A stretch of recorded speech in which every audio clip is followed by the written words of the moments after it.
ProsperityClassics.com presents The Science of Getting Rich. For full mastery of the principles contained within, download the study guide and follow along from ProsperityClassics.com. Chapter 4. The first principle in the science of getting rich. Thought is the only power which can produce tangible riches from the formless substance. The stuff from which all things are made is a substance which thinks, and a thought of the form in this substance produces the form. Original substance moves according to its thoughts. Every form and process you see in nature is a visible expression of a thought in original substance. As the formless stuff thinks of a form, it takes that form. As it thinks of a motion, it makes that motion. That is the way all things were created. We live in a thought world, which is part of a thought universe. The thought of a moving universe extended throughout formless substances, and the thinking stuff, moving according to that thought, took the form of systems and planets and maintains that form. Thinking substance takes the form of its thoughts and moves according to the thought.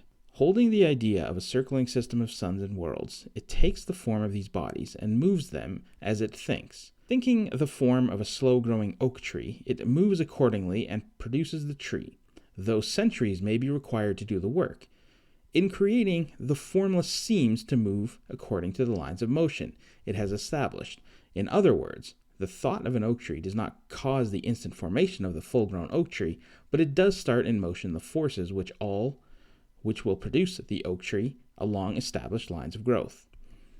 Every thought of form held in thinking substance causes the creation of the form, but always, or at least generally, along the lines of growth and action already established. The thought of a house of a certain construction, if it were impressed upon formless substance, might not cause the instant formation of the house, but it would cause the turning of creative energies already working in trade and commerce into such channels as to result in the speedy building of the house. And if there were no existing channels through which the creative energy could work, then the house would be formed directly from primal substance, without waiting for the slow processes of the organic and inorganic world. No thought of form can be impressed upon original substance without causing the creation of the form. A person is a thinking center and can originate thought. All the forms that a person fashions with his hands must first exist in his thought. He cannot shape a thing until he has thought that thing. So far, humankind has confined its efforts wholly to the work of its hands, applying manual labor to the world of forms and seeking to change or modify those already existing. Humankind has never thought of trying to cause the creation of new forms by impressing thought upon the formless substance. When a person has a thought form, he takes material from the forms of nature and makes an image of the form which is in his mind. People have, so far, made little or no effort to cooperate with the formless intelligence. To work with the Father, the individual has not dreamed that he can do as he seeth the Father doing. An individual reshapes and modifies existing forms by manual labor, and has given no attention to the question of whether he may produce things from formless substance by communicating his thoughts to it. We propose to prove that he may do so, to prove that any man or woman may do so, and to show how, as our first step, he must lay down three fundamental propositions. First, we assert that there is one original formless stuff or substance from which all things are made. All the seemingly many elements are but different presentations of one element. All the many forms found in organic and inorganic nature are but different shapes made from the same stuff, and this stuff is thinking stuff. A thought held in it produces the form of the thought. Thought in thinking substance produces shapes. A human being is a thinking center, capable of original thought. If a person can communicate his thoughts to original thinking substance, he can cause the creation or formation of the thing he thinks about. To summarize this, there is a thinking stuff from which all things are made, and which, in its original state, permeates, penetrates, and fills the interspaces of the universe. A thought in this substance produces the thing that is imaged by the thought.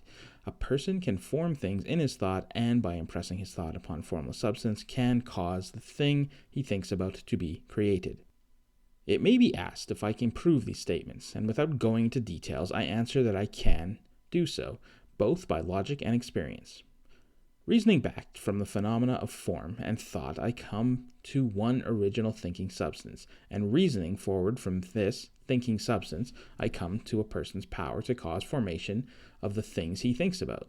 And by experimentation, I find that reasoning true. This is my strongest proof. If one who reads this book gets rich by doing what it tells them to do, that is evidence in support of my claim. But if everyone who does what it tells them to do gets rich, that is positive proof until someone goes through the process and fails. The theory is true until the process fails, and this process will not fail, for everyone who does exactly what this book tells them to will get rich. I have said that many people get rich by doing things in a certain way. In order to do so, people must become able to think in a certain way. A person's way of doing things is the direct result of the way he thinks about things. To do things in the way you want to do them, you will have to acquire the ability to think the way you want to think. This is the first step towards getting rich. And to think what you want to think is to think truth regardless of appearances. Every individual has the natural and inherent power to think what he wants to think, but it requires far more effort to do so than it does to think the thoughts which are suggested by appearances. To think according to appearances is easy. To think truth regardless of appearances is laborious and requires the expenditure of more power than any other work we are called upon to perform. There is no labor from which most people shrink as they do from that of sustained and consecutive thought. It is the hardest work in the world. This is especially true when truth is contrary to appearances. Every appearance in the visible world tends to produce the corresponding form in the mind which observes it, and this can only be prevented by holding the thought of the truth. To look upon appearances of poverty will produce corresponding forms in your own mind. Unless you hold to the truth that there is no poverty, there is only abundance. To think health when surrounded by the appearances of disease, or to think riches when in the midst of the appearances of poverty, requires power. But whoever acquires this power becomes a mastermind. That power can conquer fate and can have what he wants. This power can only be acquired by getting hold of the basic fact which is behind all appearances. And that fact is that there is one thinking substance from which by all things are made. Then we must grasp the truth that every thought held in this substance becomes a form, and that man can so impress his thoughts upon it as to cause them to take form and become visible things. When we realize this, we lose all doubt and fear, for we know that we can create what we want to create. We can get what we want to have and can become what we want to be. As the first step towards getting rich, you must believe the three fundamental statements given previously in this chapter, and to emphasize them, I repeat them here. There is a thinking stuff from which all things are made, and which in its original state permeates, penetrates, and fills the interspaces of the universe. A thought in this substance produces a thing that is imaged by the thought. A person can form things in his thought, and by impressing his thought upon this formless substance can cause the thing he thinks about to be created. You must lay aside all other concepts of the universe, and you must dwell upon this until it is fixed in your mind as become your habitual thought. Read these statements over and over again, fix every word upon your memory, and meditate upon them until you firmly believe what they say. If a doubt comes to you, cast it aside. Do not listen to arguments against this idea. Do not go to churches or lectures where a contrary concept of things is taught or preached. Do not read magazines or books which teach a different idea. If you get mixed up in your understandings, belief, and faith, all your efforts will be in vain. Do not ask why these things are true, nor speculate as how they can be true. Simply take them on trust. The science of getting rich begins with the absolute acceptance of this. If you want to really master the science of getting rich, go to prosperityclassics.com and download your free Science of Getting Rich study guide, your free Science of Getting Rich audiobook, and your free Science of Getting Rich special meditation MP3. Also, please consider donating $1 via Patreon to show your support. Thanks for watching.